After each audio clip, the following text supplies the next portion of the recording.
And a happy St. Patrick's Day to one and all, the 5-year anniversary of when Tom Brady left us, but told us we were forever a Patriot. It's also been 1 week since the start of NFL free agency 2025. So the question of the day on the latest Six Rings and Football Things is this: was it more Aaron go ya or Aaron go blah? Fitzy and Mego are here to discuss right now. Let's go. Hey, whatever it takes, man. It's all about winning, all right? Win on three. 1, 2, 3, win! Celebrating the heroes of Foxborough's past. And with a good block. Look at Grover. All the way. Watch the block of number 73, John Hanna. The champions of the dynastic era. Adam Vinatieri booms a 48-yard field goal, and the Patriots are Super Bowl champions.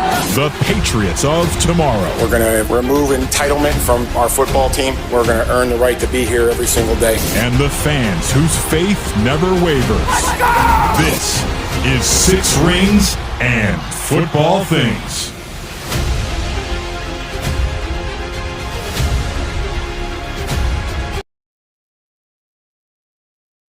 Yes, indeed. Six Rings and Football Things returns. Happy to have you as we record live in the lunchtime hour of St. Patty's Day 2025. The fabulous, wonderful, and talented Miss Megan Onalini alongside your old pal, Nick Fitzy Stevens here. And Mego, free agency 2025. It is but a week old for your New England Patriots. They made the biggest, the loudest, and most expensive splashes of any team, but just 7 days prior. And then after the initial wave of the latest round of uncharacteristically aggressive spending, they've kind of gone quiet. There have been a few minor signings along the way. Unfortunately, the most noise they've been making recently has been watching other people and other teams sign their high-priced free agents, or rather, watching potential wide receiver ones eschew the East Coast for the Pacific Northwest. So what's your take? What's your feel a week into the free agency? How have the Pats done, and what do we need to do next? So I would say that my biggest takeaway remains the holes that are on offense. And that's basically because since we last talked, Fitzy, there's another big hole. David Andrews walking out the door. And I know you've talked to a lot of people about that. He doesn't just leave the hole of the leadership and being yet another Super Bowl champ with John Jones that is not returning to this team and closing that chapter of the Patriots dynasties. But also, who's going to play center now? Is it going to be Cole Strange like they were trying to do in week 17 last year? Are they going to bring back Ben Brown, somebody who I really enjoy and I think has a great attitude? Are they going to go try to get Garrett Bradbury from the Vikings? But the Vikings want to get rid of him because he's too small. Okay, so I look at this and I go, I love that they spent.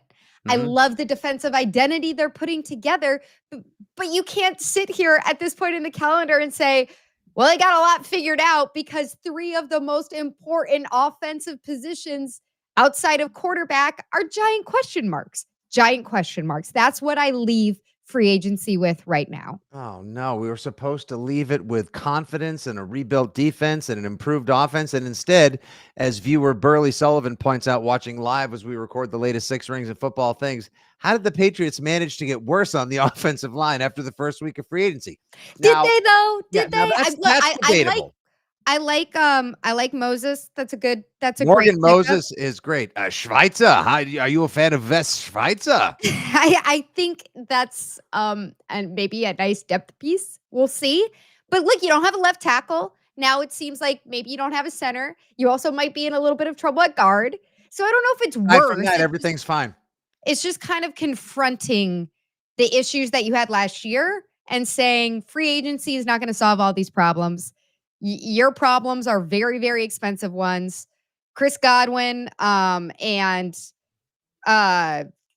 who was the person we were obsessing over at left tackle? Ronnie Stanley. For the last 4 months. Okay, there's the first question I want to redirect. These are guys that other teams they don't want to let go. You know, it's kind of a surprise that they're even dangling out there. They might be unrestricted free agents in the first place. So when we talk about plan A, plan B, plan C, a lot of times plan A just doesn't even come to the table. And we've been talking about the other avenues that the Patriots are going to have to take to fill these places. But if you're just talking about free agency itself, they did a lot. It's just on offense. it's still very shaky business over there. Okay, so which of the two premier, because again, it was a very shallow talent pool this year in free agency, which of the two free agents that were most coveted that would have solved each of the two glaring holes do you think not coming to Foxborough and rather re-signing with their own team hurt worse? Oh, definitely Ronnie Ronnie Stanley? Stanley. Yeah, see, I was going to say Without even a more doubt. than Godwin. Same here. Yeah. If they And ever had a chance to pay him 4 years, $96 million, which would have been 36 more overall than he's getting in Baltimore, we would all be breathing such a massive sigh of relief, like a sigh of relief as gusty as the winds that have plagued the Northeast all winter long. Because then you would have just known, like, okay, Drake is protected. Now you can take a flyer on a left tackle in the draft, but it's not a premium position of need that is going to affect your first 3 or 2 rounds in the draft. You would have eliminated all of the anxiety surrounding that. You would have finally put to bed the narrative of the last 3 freaking years. How come the Pats can't get a left tackle? It is literally turning into a running joke regionally and nationally, Mego, that the Patriots can't get a left tackle and or a wide receiver one. And so when Cooper Kupp flew the Cooper Coop on Friday night and went to Seattle, I jumped on and did a quick emergency podcast about it, and people, tried to write it away as like, it's an overpay, or he never wanted to leave the West Coast. Nah, you know what you do? You just, if you raise a bag this big and he's like, I don't know, then you know what? You go find the second bag and you hold that one up too and say, we know this is a seismic overpay, but we need you that badly. So come get a house. You get David Andrews' house is going to be available. You can go live in Franklin or Norwood or Foxborough or something. We'll show you what's up. And so, yeah, that's the reason why I can't give the Patriots free agency an A thus far, because there's still two glaring giants. Oh, I'm definitely not giving it an A. Again, I love that they spent. It's great. I like that they're trying to put together this very elite defensive identity. Great. It just feels like my SAT scores in high school. Like my verbal says Yale. My math says, I don't know. I don't want to offend anyone. So maybe just see work in progress for the rest of my life. So I that's how I feel about the Patriots moves in free agency right now. That all said, why I say Ronnie Stanley is such a miss for them and him not being even getting to market is that you just don't see left tackles shake loose when they're good.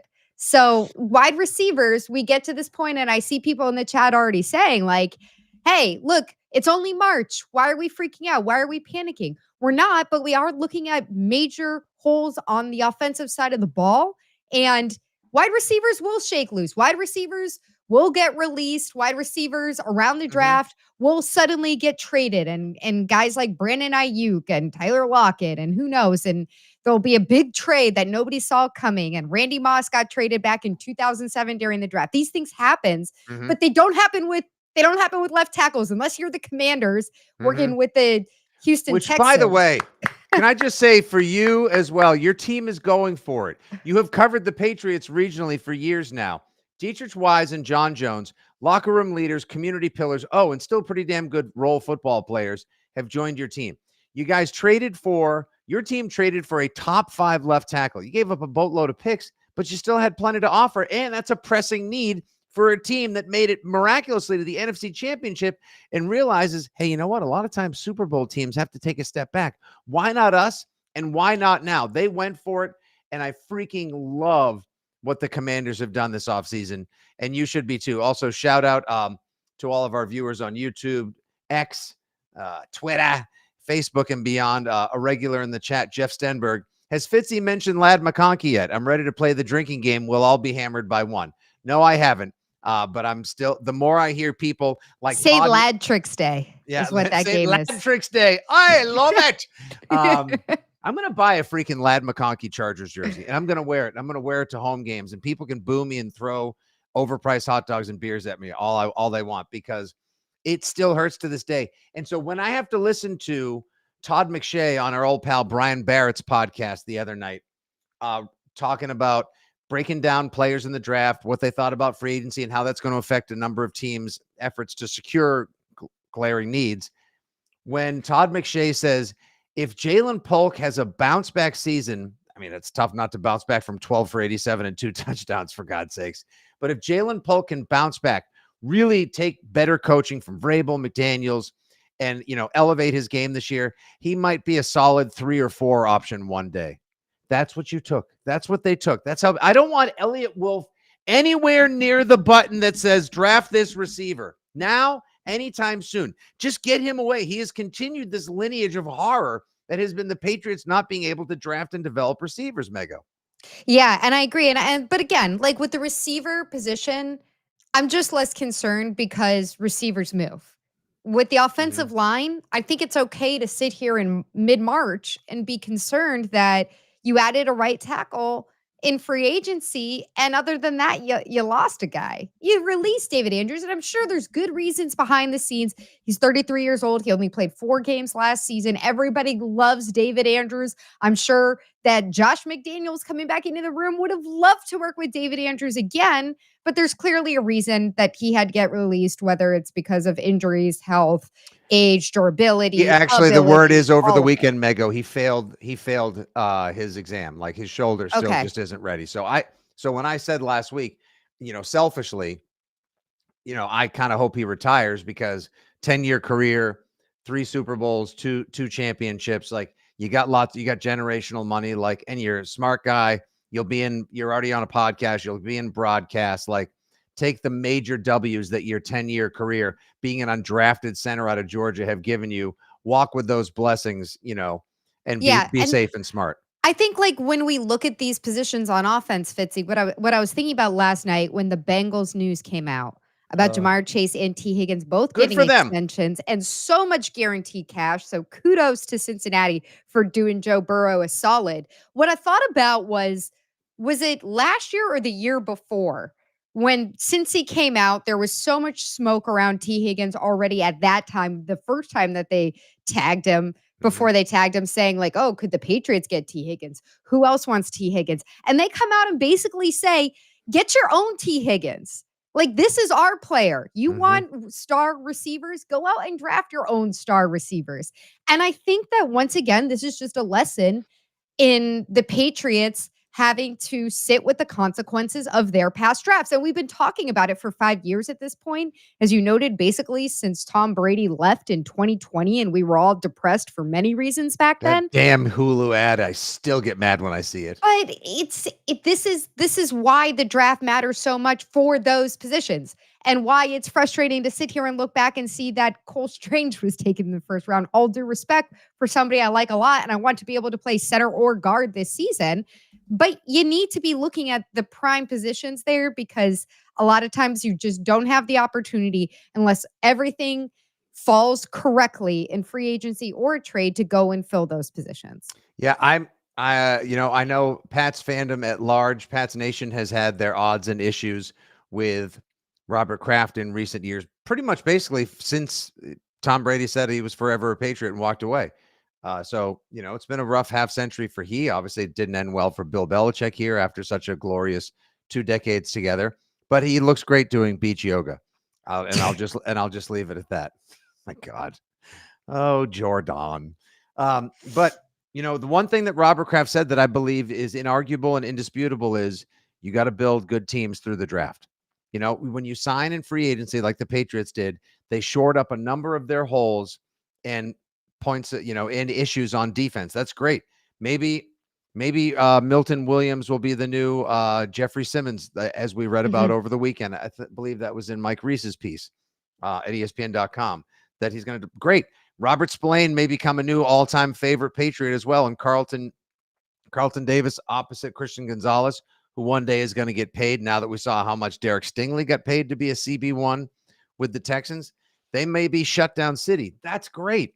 But you still need to draft defensive depth, because you have lost a few players like Wise, like Jonathan Jones, and one of my favorites over the weekend, great rotational defensive lineman, Daniel Aquale, signed with the Steelers. Godshow's gone.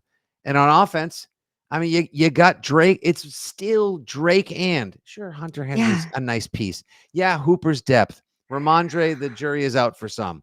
But it's Drake and that has to get solved ASA. And a barefooted glue guy. And a barefooted glue guy. By the way, can I read to you what I think may be the most terrifying thing I have read regarding the New England Patriots to date? This also from Mike Reese's weekend piece titled, Patriots address defense and free agency. What about offense? Similar themes to what we're discussing today, Mego. So Mike gets into talking about the wide receiver issue. You ready for this? Here we go. I'll start in with the offensive line quote, and then I'll get into the wide receiver line from Mike. With that in mind, if the Patriots were playing a game today, they would likely be hoping Vidarian Lowe would protect May's blind side at left tackle. 2024 fourth-round pick Layden Robinson solidified left guard, and fourth-year players Ben Brown or Cole Strange hold down the fort at center. As for receiver, Mac Hollins or Kayshon Boutte project as the number one options at this point. Yeah, they got work to do, Fitzy. If I'm Drake Are May, you shitting me, as my Uncle Bob would say? if I'm Drake May, I'm like, number one, very happy for UNC in the tournament. But even though tough loss to do Duke they over the really weekend. belong in the tournament? I mean, I'm thinking as Drake May right now. I'm not thinking as Megan Ottolini. I'm thinking as Drake May. Drake May's Right. happy. But looking Sure. around and going, I like this new coach. I have confidence in Josh McDaniels. But what else are you guys doing for me? Right now, what are you giving me? You know, Mhm. so far, there's not a whole lot of value add for Drake May. So far, the entire offense remains Drake May. And Mhm. so are you confident that any of the trades left that at least we have on the radar can significantly improve? I'm not interested in Stephon Diggs.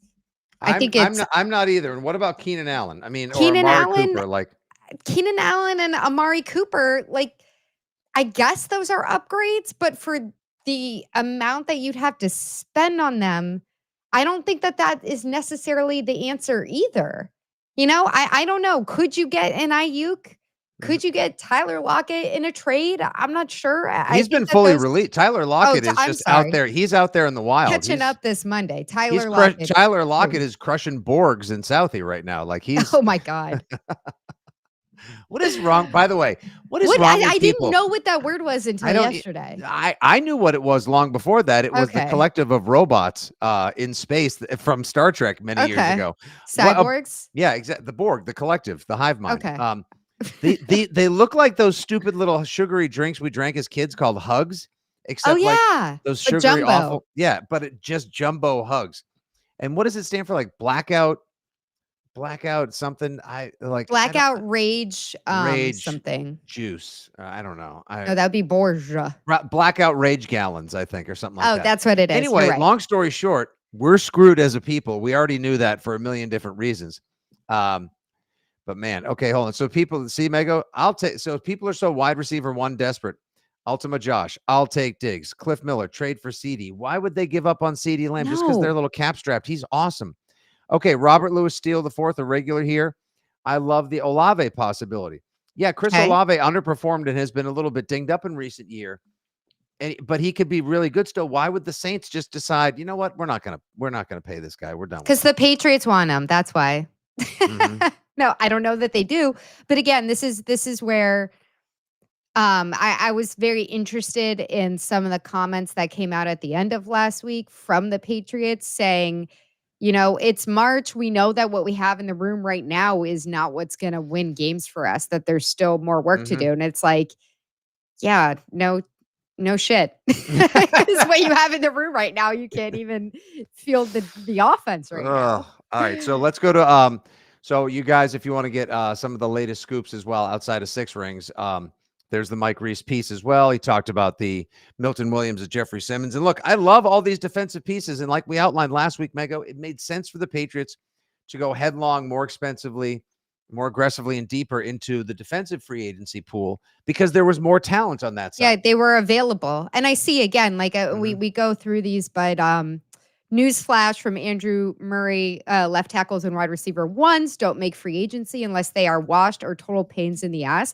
It's kind of where we started. And it's just, once again, the Mhm. Patriots being forced to eat their vegetables, but every year they pick the wrong vegetables or they just knock them off the table.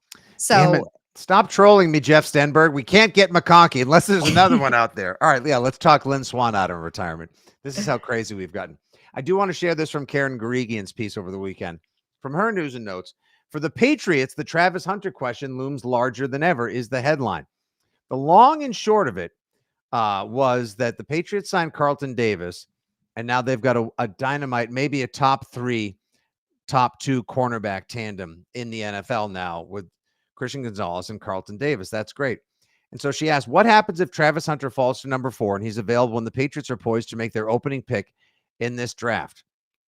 Do they draft a left tackle instead out of desperation because many pundits believe Hunter should play corner in the NFL?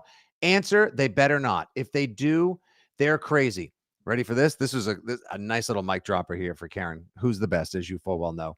Privately, the Patriots consider Hunter not only the best cornerback in the draft, but the best receiver as well. Okay.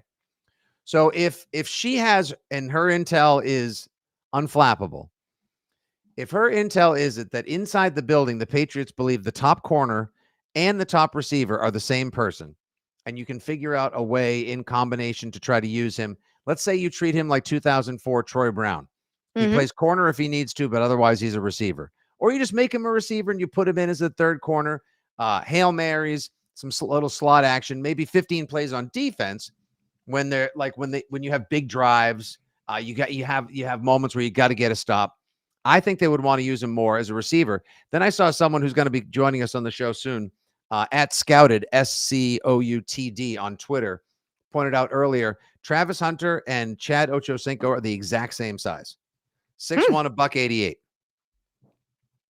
So I allowed myself to think for a second, wait, Chad Ochocinco, no one complained about his narrow shoulders or his frailty or whatever. What he was an absolute star and someone who opened up and unlocked and gave us the idea, Mego, that Cincinnati could have a dynamite offense years ago as well. So how do you feel if they get to 4 and Hunter's available now? Would almost seem impossible to pass him up. Yeah, because it's both. It fills both things. It's drafting for need and drafting best player available. So to me, it's that simple. Is he going to be primarily a corner? I think the way that you sit today, you'd have to look at him as a receiver. And so if they feel that he's the best receiver available that high in the draft, then great, because it fills need. And he's obviously a dynamite football player. So he's the best player available there. The question to me still is, how likely is it that you get what looks like maybe one of 2 extremely elite talents in the draft between Abdul Carter and Travis Hunter actually falling to you because of what's happening with the quarterbacks there? You know, like to me, it's like that's a great problem to have.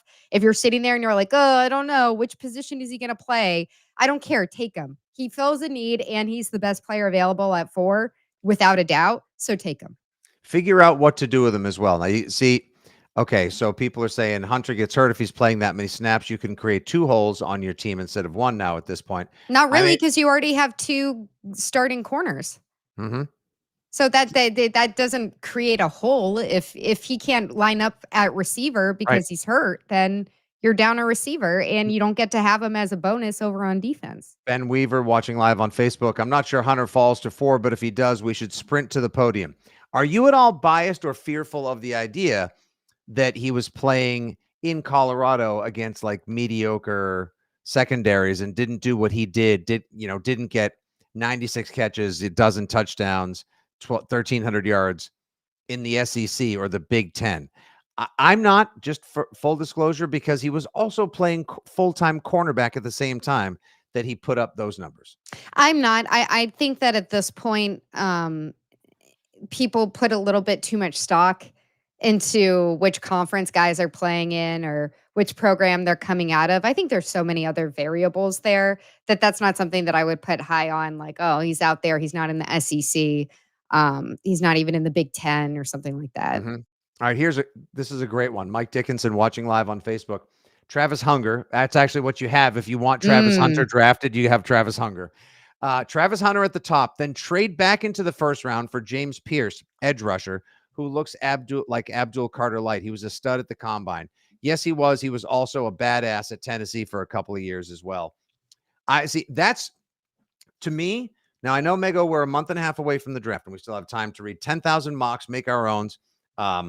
We get to then take a small break with the March Madness and the brackets coming up, though. You could fill Lake Superior with how little I care about March Madness, but rude. I'm just not a big, I do it. I love, you know what I love doing?